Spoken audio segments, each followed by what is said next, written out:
اللہ تعالیٰ خود پر، گھر والوں پر، بیوی بچوں پر، خاندان والوں پر، محلے والوں پر، دوست و احباب پر، بستی والوں پر انصاف کا معاملہ اور ان کے ساتھ انصاف کا معاملہ قائم کرنے کی اللہ ہم سب کو توفیق عطا فرمائے۔ اللہ تعالیٰ ہم سب کو راہ خیر پر لگا دے، راہ ایمان پر لگا دے۔ کالجز اور اسکول میں پڑھنے والے ہمارے بچوں اور بچیوں کی اللہ حفاظت فرمائے، ان کی عزت و آبرو کی اللہ حفاظت فرمائے، نوجوانان ملت کی اللہ حفاظت فرمائے۔ جو شادی کے مرحلے میں قدم رکھ چکے ہیں اللہ ان کے حق میں نیک جوڑوں کے فیصلے فرمائے، نیک جوڑے اللہ انہیں نصیب فرمائے۔ جن کی شادیاں ہو چکی ہیں اللہ ان کی زندگی میں الفت و محبت کے فیصلے فرمائے، نیک اولاد کے فیصلے فرمائے۔ جن کو اللہ نے اولاد سے نوازا ہے اللہ تعالیٰ اولاد کو نیک بنا دے، دیندار بنا دے، پرہیزگار بنا دے، قوم کا داعی اور متقی بنا دے۔ اللہ تعالیٰ ہر فتنے سے ہم سب کی حفاظت فرمائے، ہر فتنے سے اللہ ہم سب کی حفاظت فرمائے۔ اللہ ہم سب کو ایمان پہ باقی رکھے اور ایمان پر خاتمہ نصیب فرمائے، آمین۔ اقول قولی ھذا واستغفر اللہ لی ولکم ولسائر المسلمین من کل ذنب فاستغفروہ انہ الغفور الرحیم۔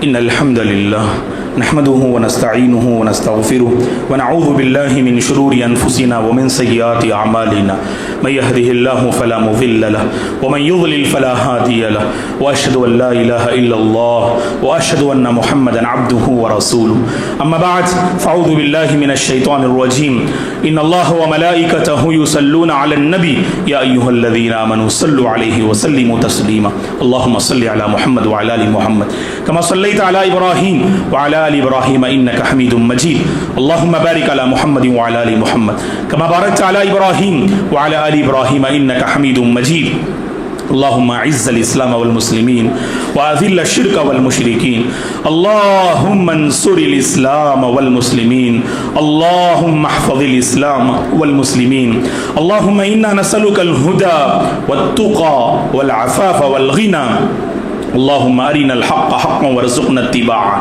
وأرنا الباطل باطلا وارزقنا اجتنابه اللهم بارك لنا فيما رزقتنا وبارك لنا في أعمالنا اللهم بارك لنا في أولادنا اللهم بارك لنا في أوقاتنا اللهم بارك لنا في حياتنا عباد الله رحمني ورحمكم الله فاعوذ بالله من الشيطان الرجيم ان الله يأمر بالعدل والإحسان وإيتاء ذي القربى وينهى عن الفحشاء والمنكر والبغي يعظكم لعلكم تذكرون اذكروا الله العظيم يذكركم ولذكر الله تعالى أكبر والله يعلم ما تصنعون